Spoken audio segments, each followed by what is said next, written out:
Hello, everyone. Thank you for joining me. I'm Stephen Kilger. I'm the managing editor of Feeding Grain and the host of the Feeding Grain podcast. Today, we have a great episode for you. James Minter, a professor and extension economist for the Department of Agriculture Economics at Purdue University, has joined me today to talk about the Ag Economy Barometer. If you don't know, the Ag Economy Barometer from Purdue University and CME Group is a snapshot on how producers in agriculture are feeling at any given time throughout the year. They ask producers a series of questions about the ag economy and produce a monthly report going over how they're feeling. And it gives you kind of a good understanding about how the ag economy is looking at any given moment. So, without any further ado, thank you so much for joining me, James. How are you today? And how are you? I'm doing all right. How are you? Good. Thank you so much for agreeing to talk with me this morning. Can you tell me a little bit about yourself? So I've been on the faculty here at Purdue since 2009. Prior to that, I was on the faculty at Kansas State for over 20 years. Grew up in Missouri. Our family farmed corn, soybeans, and wheat in the river bottoms just outside of St. Louis. Got two of my degrees here at Purdue, bachelor's and master's here at Purdue, and then a PhD at the University of Missouri before I went to Kansas State. So Wow. So you're well qualified to speak on that. I've been in ag my whole life, that's for sure. The Ag Economy Barometer has just been one of my fascinations for the last couple of years now. I get your monthly press release on how it's doing and covered it a few times for our readers. But would you mind telling me a little bit about the history of the Ag Barometer? Where did it come from? What was kind of the genesis of this project? Yeah, so that's a great question. So the genesis of the project was really instigated by the CME group, and they really looked at the fact that there was no kind of a sentiment measure for US agriculture. And to back up a little bit, there's a number of sentiment measures for the US economy. The most widely circulated and perhaps oldest and best known is the University of Michigan's Consumer Sentiment Survey, but there's other ones as well. So there's a surveys from the Institute of Supply Management. There's the Conference Board. There's a survey that surveys mid-sized companies. So there's a number of these sentiment surveys out there, but there was nothing focused on the agricultural sector. And more specifically, there was nothing focused on the ag producer sector. And so the idea was to come up with some kind of a sentiment measure for the ag sector. So the CME was interested in pursuing that. They solicited proposals from a number of institutions. We were one of the ones that were solicited, and we submitted a proposal and was accepted. And our proposal was to emulate what the University of Michigan had done on the consumer sentiment side and apply that to the agricultural sector and the ag, more specifically the ag producer sector. So that was the genesis. That was the idea, was to do something in the ag sector that kind of mirrored what Michigan had been doing for decades on the consumer side, and just see how it turned out. And we had no idea when we started how this would turn out, but it's turned out to be quite interesting. As producers go, a lot of the ag economy goes because they're the biggest section of it. Because we get that question sometimes about like, well, why do you guys cover so much producer stuff? And really, it's because well, producers are they are the bedrock of our industry. And even though we're one layer removed, it's really important that for us to kind of understand where they're coming from. Well, they're the drivers of change. So as you think about your sector that you're trying to cover, the folks that you work with are dependent very heavily on the decisions that producers make with respect to what they do with respect to crop acreage, input usage. On the livestock side, obviously livestock numbers, livestock output. So the fundamental decisions in the sector are being made at the producer level, and then other layers of the industry have to kind of respond to and anticipate the changes that are going to take place at the producer level.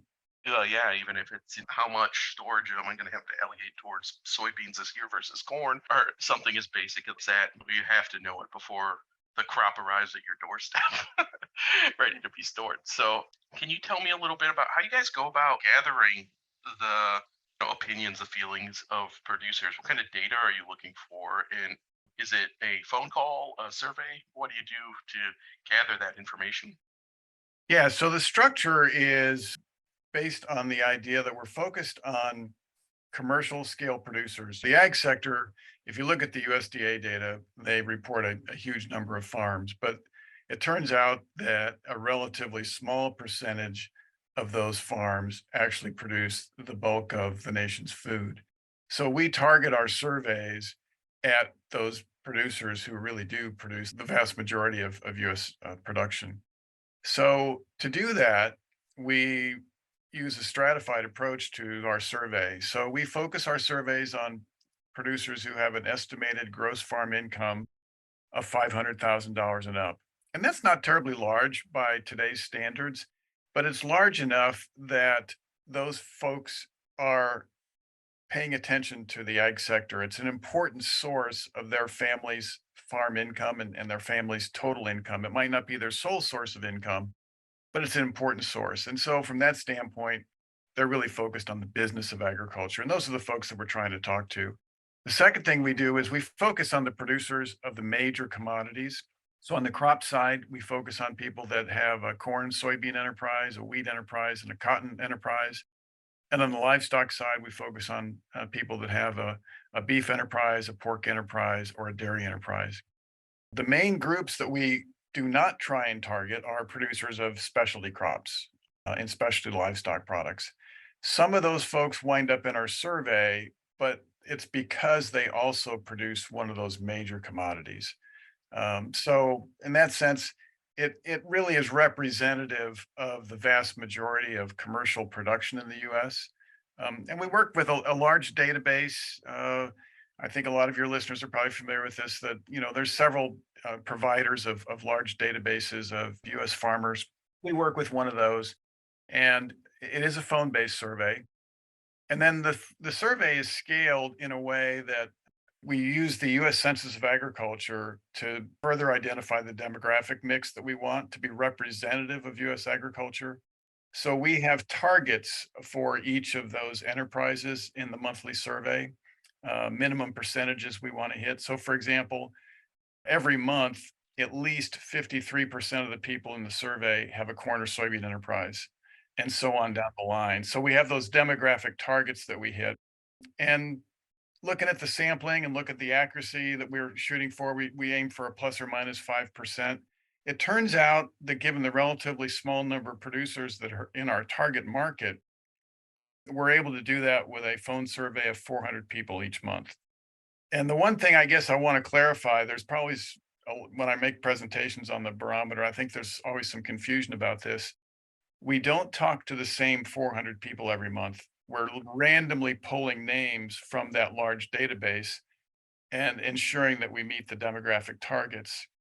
So the way we maintain consistency from one month to the next is by holding those demographic targets in place. That's how we maintain the comparability. So you can compare one month to the next and 1 year to the last and so on down the line. That's how you maintain the comparability.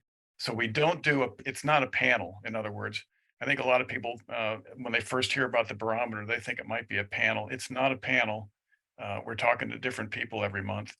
And in fact, if you get a phone call from us this month, you're pulled out of the database and we promise not to call you back for at least a year. So in other words, you're extracted from the database.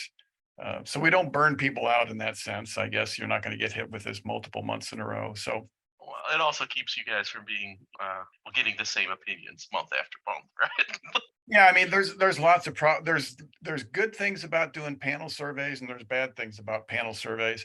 My personal experience is you burn people out pretty quickly. There's not very many people that really want to respond to a survey every single month. And that becomes problematic very quickly. So by pulling people from that big database every month, pulling new names every month, we've been able to keep things going. And then we allocate a week within each month to collect data. And we always publish that in the opening paragraph and say what week the data was collected. So we normally start collecting data on a Monday and then finish up sometime on Friday. Are there quick sidetrack?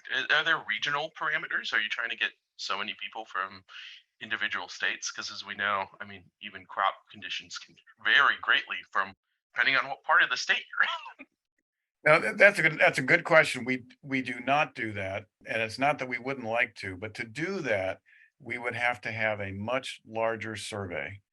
So we get that question a lot. A lot of times people want to know, for example, a very common question to us is, well, can you tell us what's going on in the I states, Indiana, Illinois, and Iowa?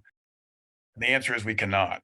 We can tell you what we're picking up from corn and soybean producers, but we cannot narrow it down to any geographic region. And of course, there are corn and soybean producers outside those major producing states.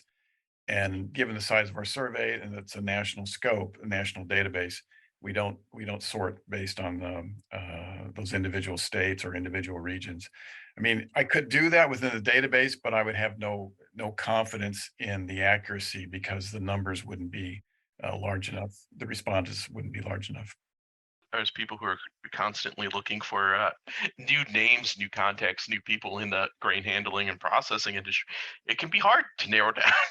uh, there's sometimes less of them than people think that are out there. So totally understand that. So what kind of information are you asking producers when they do get this survey?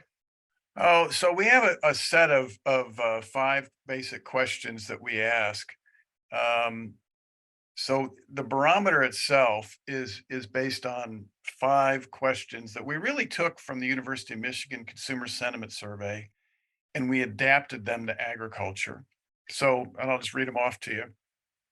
The first one says, would you say that your operation today is financially better off, worse off, or about the same compared to a year ago? The second question is, do you think that a year from now, your operation will be better off financially, worse off, or just about the same as now? The third one is, do you think that during the next 12 months, there will be good times financially or bad times financially in the general agricultural economy? The fourth one is, do you think during the next 5 years that US agriculture will have widespread good times or widespread bad times? And then the fifth one is thinking about large farm investments like buildings and machinery. Do you think now is a good time or a bad time to buy such items? And those, if you look at the University of Michigan's consumer sentiment survey, you can see that those questions parallel the same questions that they use to compute the consumer sentiment index. So it really mirrors that. And then when we get people on the phone, we essentially promise to not keep them on very long. And our goal is to keep them on no more than 5 minutes, to keep the survey pretty short. But it doesn't take anywhere close to 5 minutes to ask those five questions that I just read off to you. And so that gives us opportunities to ask other more contemporaneous questions. So we can delve deeper into things like farmland values, what's taken place with respect to changes in their cropping operation, interest in, for example, cover crops. Are you using cover crops? Are you not using them? Why, et cetera.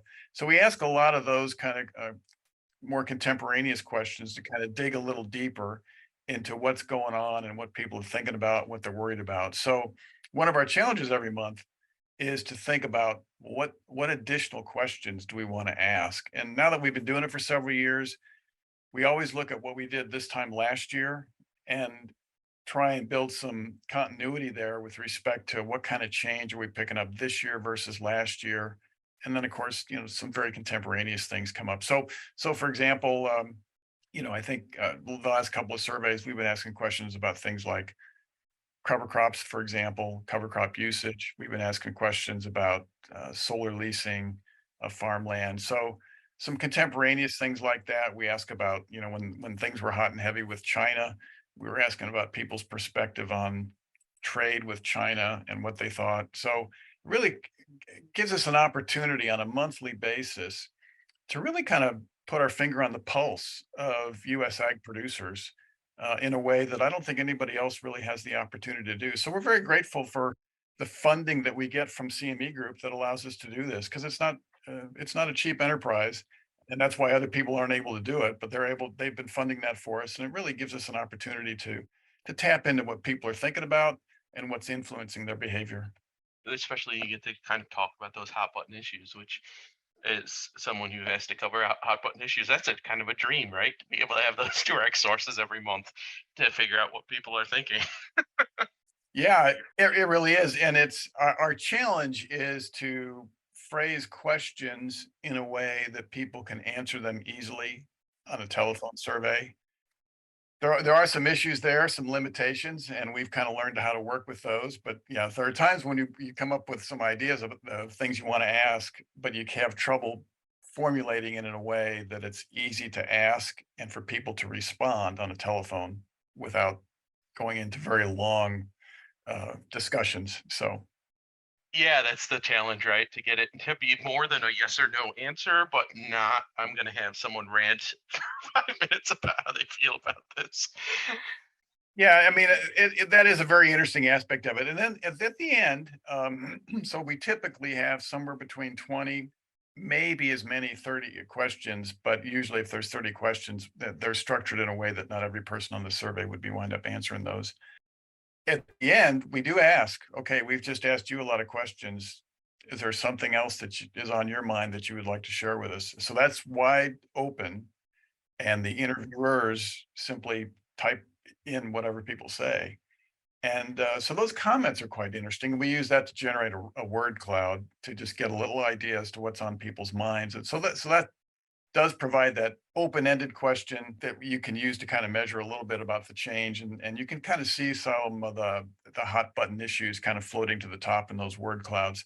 You know, when open-ended questions are always difficult to tabulate and really draw any inferences with respect to what people are talking about. So the rest of our questions are always formulated in a way where we can tabulate them and report back in terms of the percentages that people feel, positive or negative about, et cetera. So two ways of looking at it, but we do have that aspect of it, and it is interesting to look at those word clouds.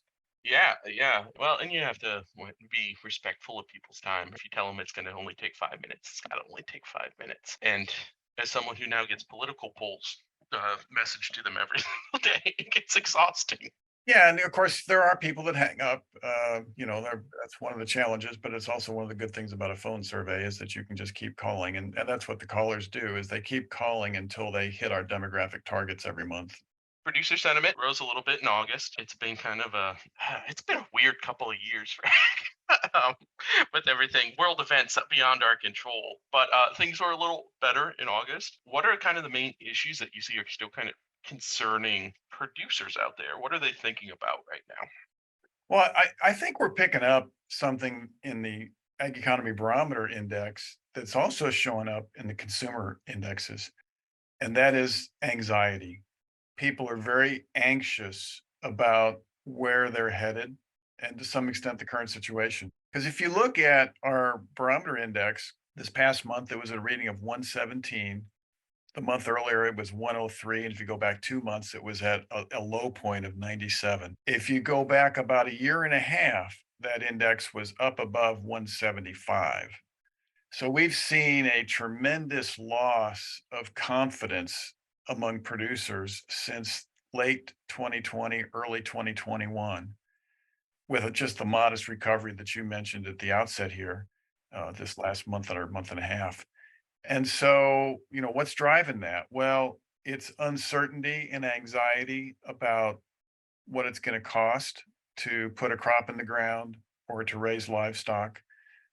It's uncertainty about availability of inputs.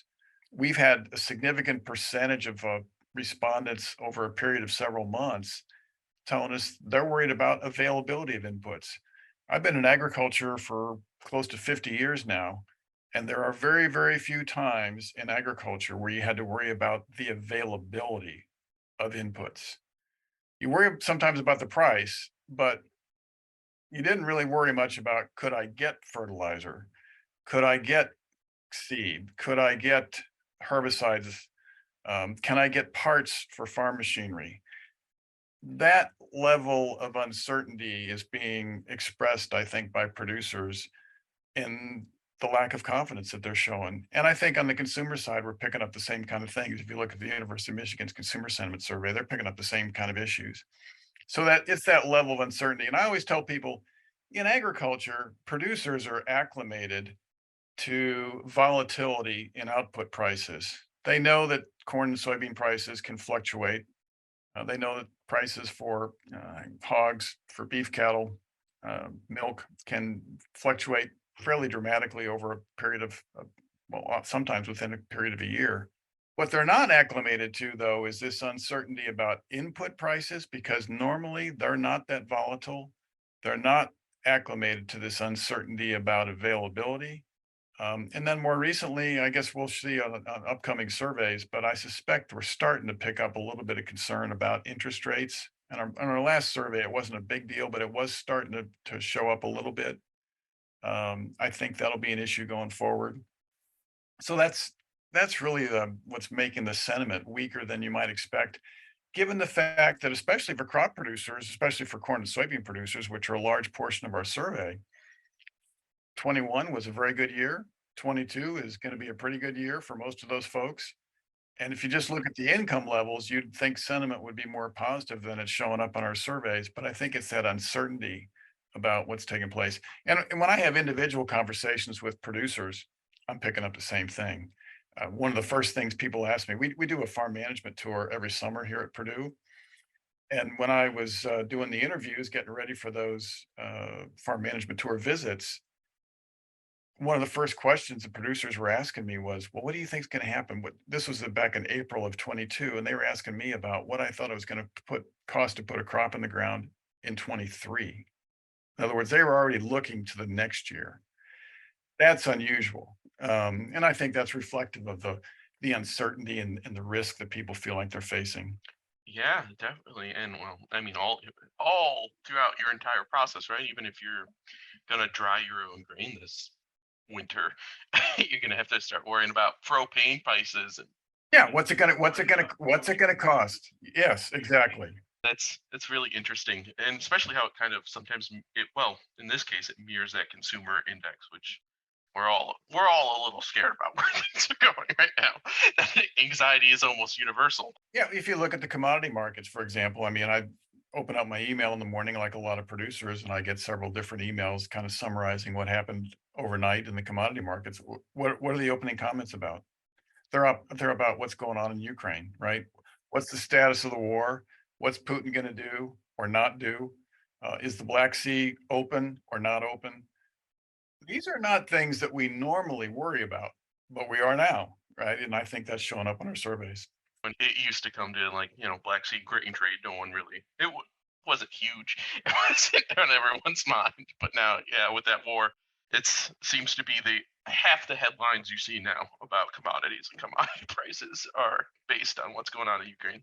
It's part of being in a global economy, right? Is even if technically there's no grain shortage around here, it's still going to affect everything that we do. Well, I think what a lot of us maybe weren't acclimated to was how much more important grain production, especially corn production, coming out of that Black Sea region had become over the last roughly 15 years. 15 years ago, what happened in Ukraine with respect to corn wasn't a big deal. It is now. That's reflective of what's happened over there. Truthfully, it's reflective of the fact that the Ukraine economy had the opportunity finally over the last couple of decades to respond to market forces. And when that happened, they became much more productive. They started using current technology, which meant better seeds, better genetics. It meant better fertilization programs, better machinery, expansion of acreage. All of a sudden, over the course of about a decade and a half, Ukraine became a major corn producer. Whereas, you go back to like 2006, 2007, they were still pretty small. Are there is there a seasonality with the barometer? So do you find that people tend to get a little more worried in the spring and in the fall during harvest, and then, or is it pretty steady throughout the year? That's a good question. And I'm going to duck it because we don't really have enough data to answer it. Since we've only been collecting data since the fall of 2015, at this point, we just simply don't have enough data, enough observations to really make any kind of definitive statement about seasonality. It is something we're keeping an eye on. My kind of standard response to that question is we probably need at least 10 years of data before I can really say anything about seasonality with any confidence. But it is a question that comes up. I mean, you're not the first person that's asked me that, but we simply need more observations before we can say anything definitive about seasonality. I mean, that's a good scientific answer, right? You want more data, and I understand that because it just in my layman terms, I'd be like, yeah, when I'm paying for the seed, that's what I'm most concerned about. But even in your observations where people are already concerned about 2023, I mean, obviously they are thinking. So I'll have you on again in 3 years, and hopefully we can talk more about it. There you go. What I would say is looking at the data, there might be some seasonality in it. We don't have enough data to answer that question. But our experience has been that exogenous factors, things outside the ag sector that are impacting the ag sector, are seem to be having a bigger influence. I mean, one of the things that popped up, and so we didn't really expect, because it was early days with respect to collecting data, was the fact that politics affects the barometer. If you look at the results just before the 2016 election and then following the 2016 election, there was a huge swing in sentiment. And it was clear that presidential election had the impact. We did follow-up questions to figure out, what the change was, and people were telling us things like they expected a more favorable tax policy, they expected a more favorable trade policy, so they expected a more favorable environmental policy. And we saw not quite as large a response, but we saw a response following the 2020 election. So those outside factors influence people's sentiment. And I always tell people it is a sentiment index. It's not a direct measure of people's financial well-being. When we call people up, we ask them, "What do you think?" We don't say, go look at your income statement, go look at your balance sheet. They don't do that. They just tell us how they feel. So it is a sentiment index, and that sentiment index is a little different than saying, well, exactly where you're at financially. We get a feel for where they think they are financially, but we don't actually delve into the mechanics of exactly what does your income statement look like or what does your balance sheet look like. It really is a measure of their sentiment in terms of how they feel about these things. Yeah, that's a really good point. Well, I remember, reading interviews back when the trade war with China really started, and you'd have guys that, well, like, yeah, this will ruin me, but it's good for the economy overall. And so it's really hard to, divorce that. What's right for me versus what I feel politically and overall. So, Yeah, and you get different responses from individuals. And of course, that's the nice thing about a survey where you are able to aggregate those and kind of measure, what's the overall perspective, because within the individual responses, you do get some diversity. yeah, I'd imagine. It's that data nerd in me really wants to see those responses. I'm not gonna lie. Thank you so much for taking the time to, sit down and talk with me and let us know a little more about the ag economy barometer. 'Cause like I said, it's one of the most, if people aren't, if listeners aren't getting it, they will have a link in the show description and in the eventual transcript that comes out to it, because it is kind of one of those nice little steps of like, oh, just what's the base? What's the mood of our industry in general? Yeah, that's a good point. And of course, it's free. If you're there, folks are interested, they can get a email from us once a month when the barometer comes out. We send an email out that kind of summarizes the results, and then there's a more detailed report that actually contains all the charts, et cetera, that you can look at in a little more detail. No, it is very valuable to the industry. So I would encourage everyone to, at the very least, check it out. James, thank you again so much for talking to me. And I'll be sending that calendar invite for 3 years when we can talk about the seasonality. Sounds good. Thanks, Stephen. Catch you later.